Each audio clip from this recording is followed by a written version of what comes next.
जुगाड़ू मोमोज वाला।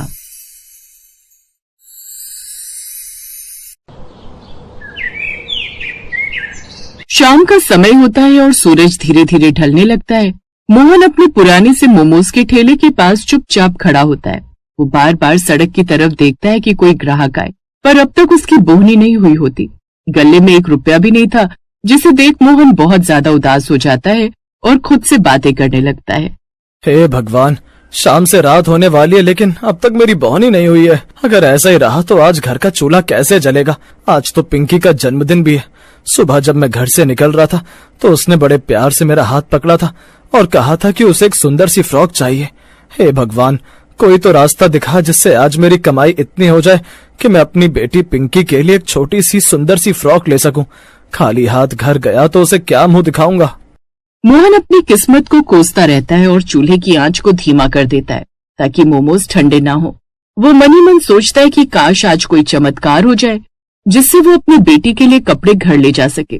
तभी अचानक सड़क के मोड़ से एक बहुत बड़ी और सफेद रंग की चमचमाती गाड़ी आती है और सीधे मोहन के ठेले के पास आकर रुक जाती है और उसमें से एक बहुत अमीर औरत और उसकी छोटी सी बेटी बाहर निकलती हैं। वो दोनों सीधे मोहन के पास आती हैं और औरत कहती है, भैया जरा 1 प्लेट पनीर मोमोज लगाना, जल्दी देना, हमें आगे भी जाना है। पनीर मोमोज का नाम सुनते ही मोहन के चेहरे पर पसीना आ जाता है और वो हाथ जोड़कर बोलता है, अच्छा बहन जी, लेकिन मेरे पास तो पनीर मोमोज है ही नहीं। वैसे आज मेरी भी बेटी का जन्मदिन है और आपकी बेटी का जन्मदिन भी, इसीलिए मैं चाहता हूँ कि आप लोग मेरी तरफ से एक बार मेरे मोमोज को जरूर चक्कर देखें। भले ही आप इसके पैसे मत देना, क्योंकि जिस तरह आपकी बेटी है वैसे ही मेरी भी बेटी है, तो मैं अपनी बेटी की इच्छा अधूरी कैसे छोड़ सकता हूँ। नहीं भाई साहब, आपने इतना बोला उसके लिए धन्यवाद। उस औरत की बात सुनकर अब मोहन को लगता है कि आज का ये बड़ा मौका भी हाथ से चला जाएगा। वो बहुत ज्यादा मायूस हो जाता है। तभी वो छोटी बच्ची जो अपनी माँ का हाथ पकड़े खड़ी होती है, वो मुस्कुराती है और कहती है, मम्मी कोई बात नहीं, अगर अंकल के पास पनीर वाले मोमोज नहीं है तो मैं सोयाबीन वाले मोमोज खाकर ही अपना काम चला लूंगी। मुझे तो बस गांव के मोमोज का स्वाद देखना है। अंकल आप लगा दो 1 प्लेट मोमोज, मुझे बहुत तेज भूख लगी है। अपनी बेटी की बात सुनकर वो औरत मान जाती है और मोहन से कहती है, तो ठीक है बेटा, जैसी तुम्हारी मर्जी, भैया आप 1 प्लेट सोयाबीन मोमोज लगा दो। इतना बोलकर वो औरत वापस अपनी गाड़ी की तरफ जाती है। वो गाड़ी की डिग्गी खोलती है और उसमें से कपड़ों का एक बहुत बड़ा और भारी पैकेट निकालती है।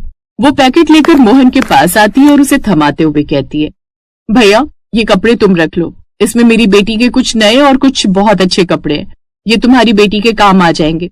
हम तो आज पुण्य का काम करने ही निकले, तो सबसे पहले तुम्हें ही दे देते हैं। वैसे भी जैसे तुमने मुझे पहले अभी थोड़ी देर पहले बताया कि तुम्हारी भी बेटी का जन्मदिन है, तो ये एक तोहफा समझ लो। औरत की बात सुनकर मोहन की आंखों में खुशी के आंसू आ जाते हैं। उसे लगता है कि जैसे उसके सामने साक्षात भगवान खड़े हैं। वो मन ही मन भगवान का शुक्रिया अदा करता है कि उसकी पिंकी की फ्रॉक का इंतजाम हो गया है। वो फटाफट मोमोज की प्लेट तैयार करता है। वो मोमोज के ऊपर अपना खास मसाला छिड़कता है और तीखी चटनी के साथ बच्ची को देता है। लो बेटा, ये मोमोज खा लो। बच्ची जैसे ही पहला मोमोज खाती है, उसके चेहरे पर एक अलग ही मुस्कान आ जाती है। उसका चेहरा देखकर साफ पता चल रहा था कि उसको मोमोज बहुत पसंद आए हैं। मम्मी ये तो बहुत ही लाजवाब है, शहर के बड़े होटलों वाले पनीर मोमोज से भी ज्यादा टेस्टी। अंकल आपने इसमें क्या डाला है? इसकी चटनी तो बहुत ही चटपटी है। कुछ नहीं बेटा, ये तो मेरी पत्नी के हाथ की बनी हुई चटनी है। अगर ऐसी बात है भैया तो 1 प्लेट और लगा दीजिए, जरा मैं भी तो खाकर देखूं कि क्या सच में आपके मोमोज इतने स्वादिष्ट हैं जितना मेरी बेटी बता रही है। हाँ माँ, मैं बिल्कुल सही कह रही हूँ, आपको पता है ना मैं झूठ नहीं बोलती। अंकल सच में बहुत अच्छे मोमोज बनाए हैं आपने। बच्चे की तारीफ सुनकर मोहन का सीना गर्व से चौड़ा हो जाता है। उसे औरत के लिए भी मोमोज की प्लेट तैयार कर देता है और जब वो औरत मोमोज खाती है तो वो भी बहुत खुश हो जाती है और उसकी खूब तारीफ करने लगती है। कि तभी वहाँ गांव के कुछ और लोग भी जमा होने लगते हैं। वो देखते हैं कि इतनी बड़ी गाड़ी वाले लोग इस छोटे से ठेले पर मोमोज खा रहे हैं और तारीफ कर रहे हैं। अरे भाई, लगता है मोमोज वाला सच में बहुत अच्छे मोमोज बनाता है, तभी तो इतनी बड़ी गाड़ी वाली औरत इसके यहाँ खड़े होकर मोमोज खा रही है। क्यों ना हम लोग भी ट्राई करें?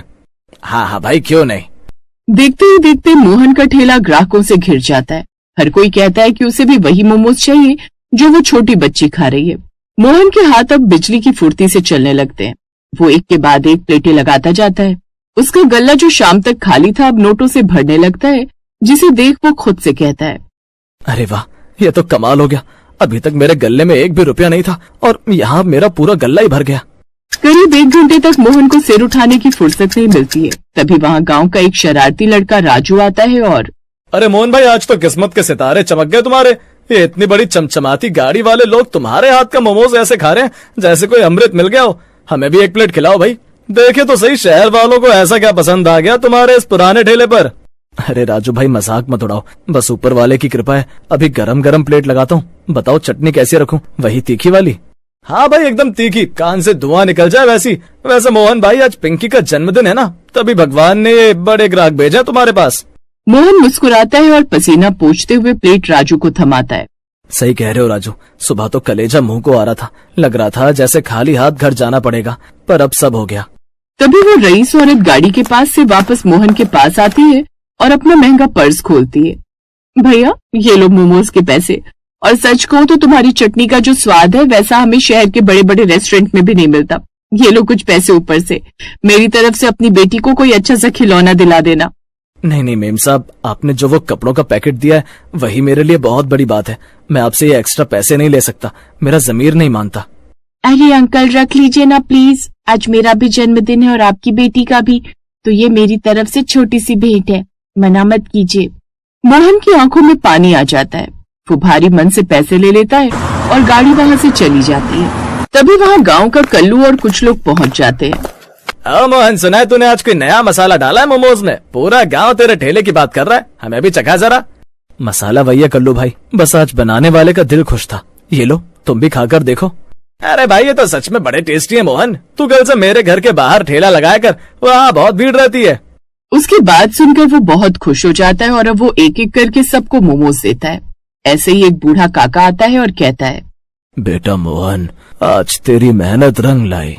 देख, पूरा गांव आज तेरे ठेले पर खड़ा है। भगवान जब देता है तो छप्पर फाड़ कर देता है। काका, ये सब आप लोगों का प्यार है। बस सुबह से यही डर था कि पिंकी की खुशी कैसे पूरी होगी, पर अब तो सब ठीक हो गया। इस तरह शाम को कब रात हो जाती है पता ही नहीं चलता। इसके बाद मोहन अब अपने घर जाता है और पिंकी को वो कपड़े देकर अपनी पत्नी को सारी बात बताता है और कहता है, सविता, कल से तुम मोमोज जब तैयार करोगे तो उसमें तरह तरह की चीज डालना, जैसे पनीर, पत्ता गोभी, सोयाबीन और भी बहुत तरह की चीज डालना, ताकि मेरे ग्राहक और भी बढ़ सके। आप बिल्कुल ठीक बोल रहे हैं मोहन जी, लेकिन इतना सारा सामान हम लेंगे कहाँ से? मैं सारा सामान लेकर आया हूँ सविता, तुम जानती हो ना, आज हमारी कमाई अच्छी हुई है। अब तुम देखना हमारी ये जुगाड़ू मोमोज क्या रंग लाते हैं। मोहन की बात सुनकर सविता भी खुश हो जाती है और अगले दिन से सविता तरह तरह की चीजें मोमोज में डालती और चटनी भी बनाती, और इस तरह मोहन के जुगाड़ू मोमोज बिक जाते हैं।